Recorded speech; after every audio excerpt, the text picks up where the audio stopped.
Assalamualaikum warahmatullahi wabarakatuh. Alhamdulillah wassalatu wassalamu ala Rasulillah wa ala alihi wa sahbihi wa man walah wa ba'd. Teman-teman, tanpa kecuali yang pertama kita mengawali dengan bersyukur kepada Allah Subhanahu wa taala yang telah memilih kita untuk berada di tempat ini guna mempelajari sebagian dari tuntunan agama kita. Semoga keberadaan kita yang terpilih oleh Allah berada di sini di tengah kesibukan beraktivitas memberikan keberkahan lebih kepada kita semua dan mengantarkan kita pada kebahagiaan yang menyukseskan. Itulah kuncinya kenapa di setiap pembuka itu seringkali ada keluar kata Alhamdulillah. Jadi secara psikologi ketika diteliti, syukur itu lebih sering menghadirkan kebahagiaan.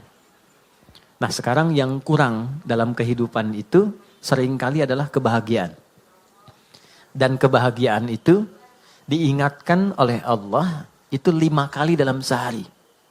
Karena seringkali capaian-capaian, target-target kehidupan kita yang kita kejar itu mungkin bisa didapati, tapi boleh jadi dari setiap hal yang didapatkan belum tentu itu bisa melahirkan kebahagiaan untuk kita.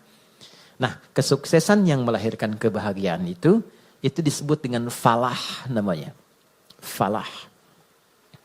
Jadi ada falah, ada fauz, ada fariha, farah. Oke? Ini fauz nih turunannya ada faiz, fauzan, faizin. Itu artinya sukses. Ya. Bekerja sukses misalnya, ya. Belajar sukses, berkarir sukses. Itu disebut dengan faz. Orangnya faiz. Fauzan, faizin. Pemiliknya. Jadi kalau ada yang namanya fauzan, faizin, faiz, faizah. Itu artinya orang yang diharapkan sukses dalam aktivitasnya. Tapi kesuksesan itu belum tentu melahirkan ketenangan, kebahagiaan. Tenang, bahagia. Jika ada orang yang dia merasakan ketenangan, kebahagiaan, walaupun mungkin tidak sukses mencapai apa yang ia tempuh dalam karirnya. Dia punya bisnis, dia nggak sukses, tapi perasaan bahagia aja, tenang aja gitu, ya. Dia belajar, IPK pengen 4, jatuhnya 3,2 misalnya. Nggak nyampe, tapi tenang aja. Ya, sukses yang belum tentu didapatkan dari kebahagiaan. Farah namanya. Sifatnya Farhan. Farah Queen, jangan Muhammad Farhan. Ini orang yang diharapkan bahagia dalam hidupnya. Walaupun belum tentu sukses. Oke, pilih mana? Kaya tapi gelisah atau miskin tapi tenang? Kaya tapi tenang, oke. Oh ya. Ya, yang malu-malu jawab pengen sebetulnya kan.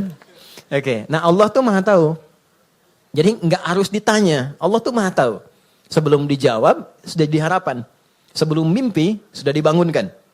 Makanya Allah bangunkan kita dari mimpi, naikkan harapan jadi kenyataan. Diingatkanlah 5 kali dalam sehari.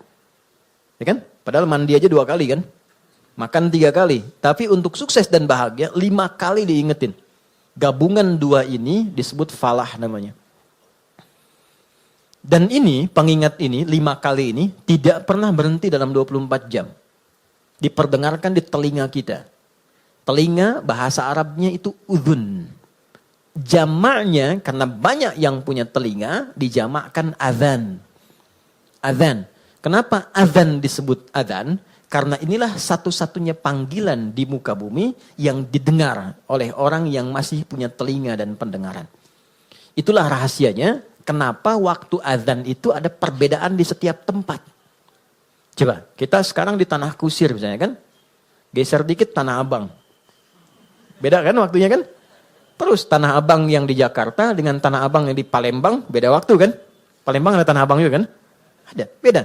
Terus kalau kita riset, itu semua tempat di bumi waktunya memiliki waktu khusus untuk adzan. Setiap tempat berbeda karena Allah mengizinkan lafaz adzan terdengar selama 24 jam di semua tempat. Dan cuma ini. Di mana ada agama yang punya panggilan kesuksesan, kebahagiaan, panggilan ritual, intelektual, fisikal sekaligus diingatkan 24 jam dalam sehari. Dan ini pasti bukan buatan manusia. Karena nggak ada satupun manusia membuat sebuah panggilan seperti ini. Mustahil. Nah ini menunjukkan satu-satunya kebenaran risalah Islam. Tapi poinnya adalah substansinya bukan karena azannya. Allahu Akbar, Allahu Akbar. Oh sholat nih. Ya. Poinnya bukan itunya. Sholat itu wasilahnya. Dari kata silah, terkoneksi dengan kuat. Yang tak terpisahkan. Kita kumpul sekarang, sifatnya disebut silah. Substansinya rahmat, kasih sayang, berbagi, ya. Digabungkan silah dengan rahmat jadi silaturahim. Silah itu artinya hubungan pertemuan yang menghubungkan sifat kasih yang dalam sehingga ketika berpisah itu masih ingat, bukan saat kumpul. Ya, Mas Dude ketemu Mas Baim sekarang nyapa, senyum, wajar orangnya ada. Itu belum silaturahim. Nanti ketika terpisah masih ingat tuh. Masih mengingatkan, masih WA, masih doain, ya, masih punya harapan yang bagus, gitu kan? Nah, itu namanya silaturahim. Jadi silaturahim itu nampaknya bukan saat kumpulnya, saat pisahnya. Nah, pertemuan ini melatih kita mengeluarkan aura-aura kebaikan yang terbawa saat kita berpisah. Itu poinnya. Ibadah yang melatih kita terkoneksi dengan Tuhan, dengan Allah, yang ketika kita selesai ibadah itu masih terhubung dan ingat dengan semua petunjuknya, itu disebut sholat namanya. Dari kata silah. Di sholat itu adalah wasilah untuk mengoneksikan kita dengan Allah yang punya segalanya. Yang punya akses Allah. Yang punya rizki Allah. Yang punya kelapangan Allah. Yang punya solusi Allah. Itulah yang menjadikan fitrah kita menyebut namanya saat punya kesulitan kan. Oke, saya sulit, saya telepon si fulan. Saya miss call si fulan, gak terangkat. Walaupun saya sering telepon dia, WA dia, bikin status tentang dia. Ketika punya kesulitan dia gak jawab. Yang terakhir harapannya siapa? Ya, miss call saya terhadap Allah. Khairai yarah. May ya'mal mithqala dzarratin khairai yarah. Maka diberikan, ya Allah gimana cara saya terkoneksi dengan engkau? Allah ajarkan lewat sholat.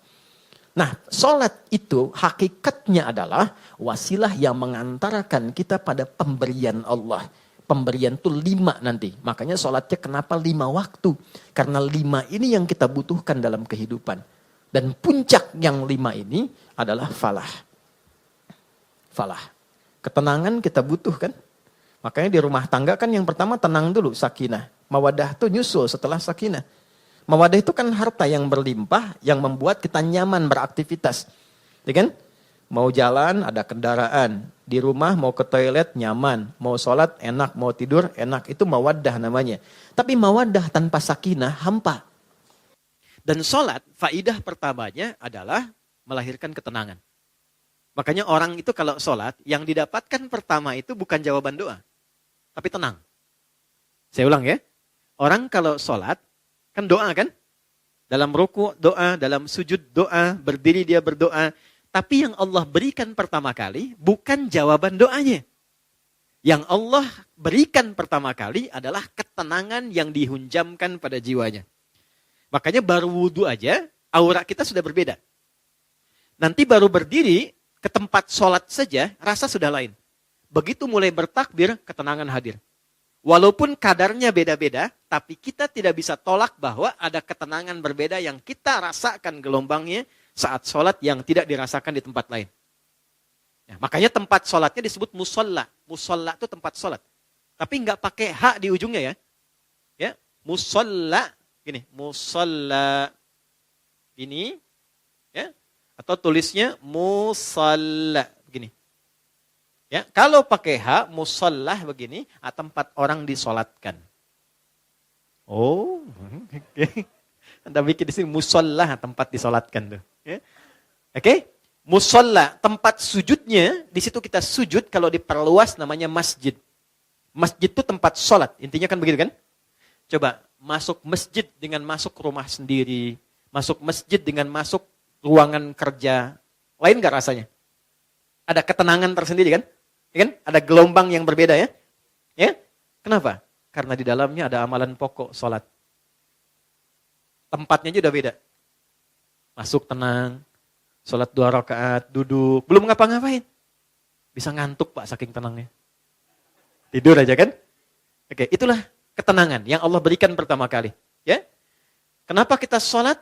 Karena Allah menginginkan kebahagiaan lekat dalam hidup kita. Baru setelahnya 4 yang lain. Ada jawaban dari doa. Kalau benar sholatnya karena kita terkoneksi dengan yang punya segalanya, yang mustahil pun menurut manusia, itu tidak ada batas menurut Allah. Ya, tidak ada batas menurut Allah. Banyak kisah viral dalam Al-Quran tentang permohonan yang dipanjatkan dalam sholat untuk mengabulkan persoalan-persoalan yang rumit menurut manusia. Contoh, Nabi Zakaria, pernah dengar ya? Baik ya? Nabi Zakaria, istrinya namanya Eliasobat. Dalam bahasa Latin disebut Elizabeth. Elizabeth itu nama genealogi ke atasnya Eliasobat, istrinya Nabi Zakaria. Adiknya dari Hannah. Hannah itu istrinya Imran.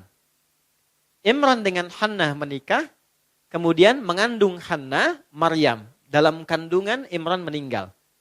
Nanti Hannah melahirkan Maryam, Maryam nanti Bunda Maria melahirkan Isa alaihissalam. Oke. Maryam punya tempat khusus untuk ibadah, diberi nama mihrab. Salatnya di situ. Salat di situ. Maka di dalam salat itu tempat menjadi berkah. Secara singkatnya Nabi Zakaria mencoba menunaikan salat di tempat itu. Dalam salatnya minta sama Allah berdoa. Doanya apa? Doa memohon supaya istrinya diberikan oleh Allah karunia bisa mengandung dan melahirkan keturunan. Maaf, vonisnya pada masa itu dipandang monofos dan mandul, tidak mungkin punya keturunan. Perhatikan, karena dalam sholat konektivitasnya pada Allah yang tidak punya batas dalam pemberian. Anda minta pada manusia punya keterbatasan. Maaf, pandangannya terbatas, semakin jauh tak terlihat. Pendengarannya terbatas, semakin frekuensinya tinggi atau paling rendah tidak terdengar. Akalnya pun terbatas. Maka jangan selalu semua hal harus rasional. Karena sepanjang punya sifat kemanusiaan pasti terbatas. Kenapa pendengaran terbatas, pandangan terbatas, akalnya nggak mau terbatas, itu yang salah. Oke, ketika semua terbatas, kita harus minta pada yang tidak punya batas. Tuhan, Allah. Makanya kalau mentok tuh pasti yang disebut Allah kan? Kalau mentok tuh pasti Allah. Kenapa? Karena kita sadar, fitrah kita menuntun, cuma ini yang tidak punya batas. Nah, Allah punya 90 sifat, 99 sifat pemberian.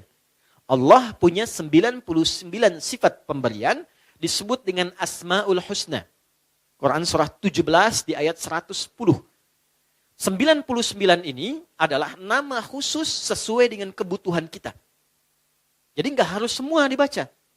Butuh rizki, sebut ya Allah, ya Razak. Butuh ilmu, ya Allah, ya Alim. Punya masalah, pengen solusi, ya Allah, ya Al-Fattah. Pengen kesabaran ditambah, ya Allah, ya Sabar. 99. Qulid Allah, sebut namaku, kata Allah. Awid Ar-Rahman, kalau sedang dalam lukanya, sebut ya Rahman yang maha lembut, yang maha kasih. Engkau yang memilih aku jadi hambamu. Engkau yang mengasihiku. Ya Allah, dengan kelembutan dan kasihmu tuntaskan masalahku. Rahman. Ayyamma tad'u, tapi kalau engkau tahu, falahul asma'ul husna. Pilih nama sesuai kebutuhanmu. Maka Nabi Zakaria memilih satu nama Allah sesuai dengan sifat yang dibutuhkan. Wahab, pemberi tanpa batas. Karena orang mengatakan ada batasan, maka dipilih nama ini tanpa batas. Kalau meminta dengan nama, sebut ujungnya hab. Makanya sering kita minta, Rabbana hab lana min azwajina. Karena beliau khusus minta, ya untuk dirinya, untuk istrinya, maka beliau katakan, Rabbi habli. Kan? Hunalika da'a Zakaria Rabbah, qala Rabbi habli min ladunka dzurriyyatan thayyibah, innaka sami'ud du'a. Itu ada di Ali Imran di ayat yang ke-38. Ya Allah, mereka mengatakan dan memvonis aku dan istriku tak mungkin punya keturunan. Maka dalam sholatku ini aku terkoneksi denganmu, aku minta padamu yang tidak punya batas dalam pemberian. Ini. Apa yang terjadi? Innaka sami'ud du'a. Ya Allah, engkau pasti dengar doaku. Perhatikan kalimatnya, dalam sekali. Nanti kalau berdoa, sisipkan rasa ini. Jadi Allah tuh sangat cepat menjawab pada doa-doa yang disifati dengan rasa yang dalam. Ya Allah, engkau pasti mendengar doaku. Kalau pada yang maha mendengar tidak terkabulkan juga, kepada siapa lagi aku mesti memohon? Gitu ya? Oke? Ya Allah, Engkau yang titipkan dia kepadaku. Engkau yang jadikan dia sebagai anakku. Engkau yang jadikan dia sebagai pasanganku. Engkau yang titipkan dia bukan kepada yang lain. Ya Allah, Engkau yang menciptakannya. Engkau yang mengarahkannya. Maka mohon dengan segala keagunganmu ya Allah, jadikan kami orang-orang yang Engkau ridhai. Rubah kami menjadi lebih baik, lebih lembut, lebih damai, lebih tenang. Kalau dengan permohonan dan air mata aku tumpahkan belum juga terkabul, maka tunjukkan kepadaku saat ini dengan cara apa lagi bisa aku memohon padamu. Itu. Saya sering mengambil rasa itu dalam diri itu. Dan itu cepat, kadang-kadang belum minta sudah diberikan. Ya. Dan di Quran banyak, apa yang terjadi? Fanadat sul malaika. Kalau doanya benar, turun malaikat langsung menyampaikan. Wa huwa qa'imu yusalli fil mihrab. Sedangkan beliau masih terkoneksi dalam sholatnya. Jadi sholat, selain memberikan ketenangan, itu juga mempercepat terkabulnya doa. Doa yang bagaimana yang cepat dikabulkan? Yang didahului dengan ketenangan. Tenang dalam sholat disebut tumakninah. Makanya sholatnya jangan seperti dikejar proyek. Karena proyek sholat itu proyek akhirat, bukan dunia. Ketika teman-teman membawa sifat akhirat ke dunia, maka merendahkan akhirat dengan dunia. Itu poinnya, itu yang menjadikan doa sulit dijawab. Bawa ke urusan akhirat, tepikan dunia. Itulah di awal jumpa kita katakan kenapa tangannya diangkat ke belakang begini, buang urusan dunia ke belakang. Karena yang kita kerjakan sekarang urusan akhirat. Itu hikmahnya, buang urusan dunia ke belakang. Problemnya ketika takbir dunia masih di bawah. Allahu Akbar. Aduh, konten belum jadi nih. Sepatu ketinggalan nih, gitu kan? Aduh, di mana tadi nyimpen kendaraan, kan? Masuk. Padahal kata Nabi sederhana, buang urusan dunia ke belakang. Ya, angkat tangannya, buang urusan dia ke belakang, pasrahkan kepada Allah. Lipat tangan begini, ya kan? Kan sudah kita belajar ini ya. Yang baru bergabung, teman-teman izin tidak bermaksud untuk mengajari, mengingatkan lihat tayangan sebelumnya. Kenapa kiri didahulukan daripada kanan? Sudah kita bahas. Kiri gambaran hal yang kadang-kadang divisualisasikan atau digambarkan hal yang kurang baik. Aliran kiri, tangan kiri, pekerjaan kiri kadang kurang bagus kan ya gambarannya. Maka kanan gambaran yang baik. Asal sholat itu asalnya begini. Tidak bersedekap. Terjadilah satu peristiwa, seseorang pernah berbuat salah. Kesalahannya fatal. Lalu ia datang mengadu pada Nabi untuk konsultasi. Ya Nabi, hukum saya sekarang daripada saya malu dihukum Allah di akhirat. Sahabat itu dulu begitu. Saya pengen selesai di dunia, gak mau dibuka di akhirat. Karena kalau di dunia ditutup, viral di akhirat itu lebih banyak. Semua dibuka kan? Semua. Sekarang mau ditutup bagaimana? Yang tahu mungkin kita pribadi, teman dekat. Tapi di akhirat semua tahu. Oh gitu Adi Hidayat. Kelihatannya baik. Tapi dibuka satu-satu. Diperlihatkan. Ya, yang baik, yang buruk dibuka. Makanya visi sahabat, saya tidak mau di akhirat dibuka karena viralnya makin luas. Pengen diselesaikan di dunia. Jadi ketika Nabi akan sholat, datanglah orang sahabat ini, tidak disebutkan namanya. Kalau tidak disebutkan, perhatikan rumusnya ya, di tafsir, Quran dan hadis, kalau ada kejadian, tidak disebutkan siapa orangnya, kapan kejadiannya, tapi viral perbuatannya, ini ingin menunjukkan kesan bahwa perbuatan itu akan berpotensi lagi terjadi di masa depan dengan sosok yang berbeda, tapi dengan substansi yang serupa. Dia berbuat salah. Kita pernah salah nggak? Pernah. Ya? Ada orang dulu gibah. Pernah gibah nggak orang sekarang? Bahasa sekarangnya gosip. Ya kan? Oke. Mencela dulu ada. Sekarang ada nggak yang mencela? Ada. Tapi kan nggak disebutkan siapa dulu yang pernah mencela. Artinya celaan itu akan terjadi lagi di masa depan. Ya? Masalah dengan kawan. Masalah dengan tetangga. Masalah suami istri. Masalah dengan anak. Masalah dengan ibu mertua. Nggak pernah disebutkan siapa tokohnya. Tapi suratnya ada, ayatnya ada. Untuk memberikan kesan kalau terjadi begini cara menyelesaikannya. Maka dia katakan, ya Rasulullah, hukum saya salah. Hukum saya salah. Tibalah waktu sholat. Kata Nabi, kita sholat dulu, nanti habis sholat baru kita selesaikan. Maka saat sholat itulah turun Quran surah ke-11, Hud. Ayat 114. Aqimis sholata tarafain nahar, wa zulafam minal lail. Perhatikan, ini indahnya. Innal hasanati yudhibnas sayyi'at. Tunaikan sholat, jangan tinggal. Tunaikan sholat, jangan pernah tinggal. Yang 5 waktu itu. Apa yang dahsyat dalam sholat itu? Allah lompat dulu untuk menghibur hati kita. Gak ada orang yang tidak pernah salah, kata Allah. Ya, kecuali Nabi Rasul yang dijaga dari kesalahan, namanya maksum. Di sepanjang bukan Nabi, sepanjang bukan Rasul, pasti salah. Jadi percuma menuntut seseorang itu untuk selalu benar. Karena sifat manusia pasti salah. Ya kita turunkan babnya ya. Ya, saya ambil contoh. Kami baru pulang dari Mekah, dari Madinah.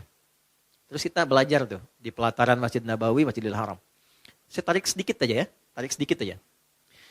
Nabi itu mengajarkan fikih parenting dengan keluarganya. Itu begitu indah. Nggak ada ketegangan. Nggak ada kegaduhan. Dan rata-rata canda. Makanya saya ngobrol dengan beberapa teman, saya bilang, kenapa sekarang kalau orang belajar parenting serius banget? Bawaannya tegang melulu gitu. Ini kewajiban suami, ini kewajiban istri, ini neraka, ini surga. Padahal yang ditampilkan oleh Nabi, kebanyakan 85%-nya itu canda semua. Karena memang kehidupan rumah tangga itu kehidupan bercanda. Nah, ibun walahun. Canda. Saya teman-teman, kalau di rumah, itu seriusnya sama istri dan anak cuma dalam 3 hal. Sholat, Quran, kedua jangan maksiat. Jangan bohong, 1. Itu. Yang lainnya, turunan-turunannya. Lebihnya canda. Anda boleh tanya sama istri saya. Kalau beliau tanya, istri saya tanya, pasti saya plesetin canda semua. Canda semua. Anak-anak canda semua. Itu semua canda. Kenapa? Karena kehidupan rumah tangga itu gak serius-serius amat. Karena si amat pun tidak serius. Banyaknya canda. Contoh gini. Istri Nabi ada berapa? 9. Ada yang lain? Jangan khawatir ya, saya gak bahas bab poligaminya, tenang aja. Oke ya. Istri Nabi 9 yang berkehidupan, 11 dengan beliau, 1 yang milkul yamin. Ya. Pembahasan detailnya nanti. Singkatnya begini. Dari sekian itu, kenapa Nabi diizinkan menikah lebih daripada 4 istri? Kenapa diizinkan? Saya sering sampaikan. Maaf, ini rahasianya teman-teman. Karena seluruh istri Nabi itu mewakili semua karakter perempuan di muka bumi. Itu rahasianya. Jadi nanti ada yang suka mengajar, suka belajar dan mengajar, ikuti Sayyidah Aisyah. Ada yang suka fashion, ada perempuan suka fashion ada. Nanti modelnya Sayyidah Zainab. Ada yang suka bikin kue. Itu Sayyidah Saudah binti Zam'ah. Yang bikin kue ini usianya udah 70 tahun ke atas. Sepuh. Tapi nggak pernah Nabi masuk ke rumah beliau, ke kamar Sayyidah Saudah itu di samping Sayyidah Aisyah. Jadi kalau ini yang kubah hijau itu di atas ya. Kubah hijau ke bawah kan ada kamar ya. Ini kamar Sayyidah Aisyah, ini kamar Saudah binti Zam'ah. Sayyidah Saudah binti Zam'ah. Ini sudah sepuh. Hobinya bikin makanan. Nabi pulang sedang bikin adonan tepung. Itu tepung adonannya dicolek oleh Nabi, kemudian dicolekkan di kedingnya dan ketawa bersama. Kalau bahasa kita tuh panggil sayang. Sayang apa kabar? Gede, masih ketawa. Ya, kapan kakek nenek kita tuh panggil sayang pada pasangannya tuh? Anda bisa kebayang nggak? Jadi semua masuk ke rumah itu semua hiburan. Ada istri Nabi yang senang curhat, ada. Kalau ke rumah tuh cerita, dia. Ada hadis di Al-Bukhari panjang banget. Panjangnya itu cuma satu intinya. Suami mendengar curhat istri. Dan gak pernah dipotong, didengar aja. Karena tahu 8 jam ditinggal, 12 jam ditinggal itu pasti ada sesuatu yang dipendam. Jadi Nabi selesaikan dengan mendengar aja, gak pernah dipotong, dengerin ya terus. Ya, istri kan prinsipnya cuma satu, ya, gak pernah menginginkan suami merasa benar. Gak pernah berharap begitu, cuman tolong pahami, merasa bersalahlah sekali gitu ya. Gitu ya. Gak apa-apa, dengerin. Itu ada hadis di Al-Bukhari panjang, dengarkan. Jadi ternyata begitu keluar cerita itu, itulah sakinah. Tenang gitu. Nah itu fikih sederhana dan dalam dengar itu canda. Kadang dialog, kadang canda. Makanya kehidupannya itu yang harmoni yang kita dapatkan. Gak terlalu serius. Nah itu yang saya maksudkan, hal-hal yang kita bisa tampilkan dalam Al-Quran dan kuncinya di mana? Salat. Makanya semua kisah viral dari istri Nabi itu selalu menyoroti salatnya Nabi. Itu poinnya. Di salat tuh bikin tenang. Salat bikin bahagia. Salat bikin terkabulnya doa. Gitu. Bukan cuma es krim. Ustaz punya hadiah nanti. Boleh. Ini Ustaz punya hadiah. Oh, ada. Nih. Bulan nanti sama matahari sekalian. Ya. Ganti ya. Iya. Nanti sama Tante Bulan bilang sama Om Matahari sekalian.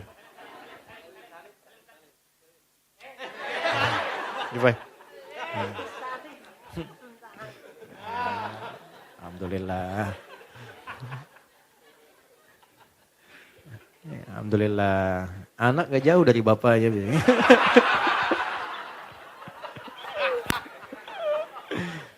Insya Allah baik. Saya senang anak-anak. Sangat-sangat senang. Jadi saya tuh gak pernah komplain tentang anak-anak. Apa aja, kalau di kajian ada ini, enggak marah saya. Apa? Karena mereka belajarnya di situ. Itu poinnya. Tolong jangan marah sama anak. Pesan saya, jangan marah sama anak. Sederhana, karena mereka belum dihisab. Anda dihisab. Kan tidak lucu yang dihisab marah pada yang belum dihisab. Kan? Anak tuh kalau salah, Allah nggak marah karena dia sedang belajar. Masa Allah yang Tuhan tidak marah pada yang tidak dihisab?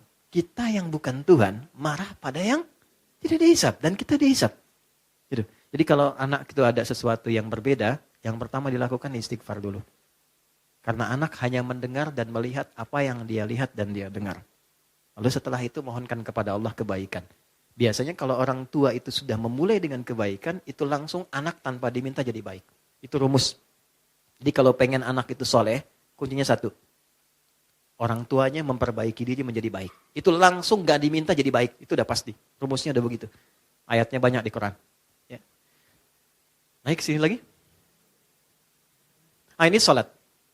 Jadi sholat yang baik membuat kita lebih tenang. Sholat yang baik membuat kita lebih enak berdoa.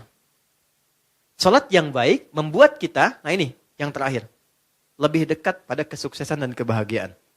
Nanti dua lagi kita simpan jauh-jauh. Karena topik kita bukan di situ saat ini. Kumpulan dari semua itu akumulasinya disebut dengan falah. Ini yang diperdengarkan 5 kali dalam sehari.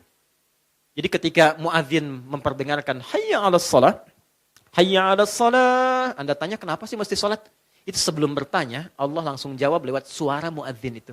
Hayya 'alal falah. Supaya engkau bahagia. Supaya engkau sukses. Supaya engkau tenang hidupnya. Di kehidupan pribadimu, rumah tanggamu, di kehidupan sosialmu, pekerjaanmu. Teman-teman kalau mau cek, keluarkan semua ayat Quran tentang sholat. Semua problemnya tuntas di atas hamparan sajadah. Ya, teman-teman yang perempuan pernah dengar Nabi Yakub gak? Masalahnya dengan anak kan? 12 anak, kasus Yusuf kan? Itu ditumpahkannya di mana? Lihat Quran surah 12 ayat 86 itu. Di atas sajadah. Innama ashku bathi wa huzni ilallah. Aku tuh kalau punya masalah sedikit pun, yang aku tumpahkan, curhatnya, share-nya, tumpahkan di atas sajadahku, kata Nabi Yakub alaihissalam. Jadi begitu ditumpahkan, minimal ketenangan ada, walaupun solusi belum datang. Gak percaya silakan ya, punya proyek misalnya kan, belum jadi nih, ada tantangan, ada problem, bawa lewat sholat, tumpahkan di atas sajadah. Begitu keluar air mata, ketenangan tiba. Jadi tenang itu mahal. Walaupun proyeknya belum tuntas, tapi ketenangan ada.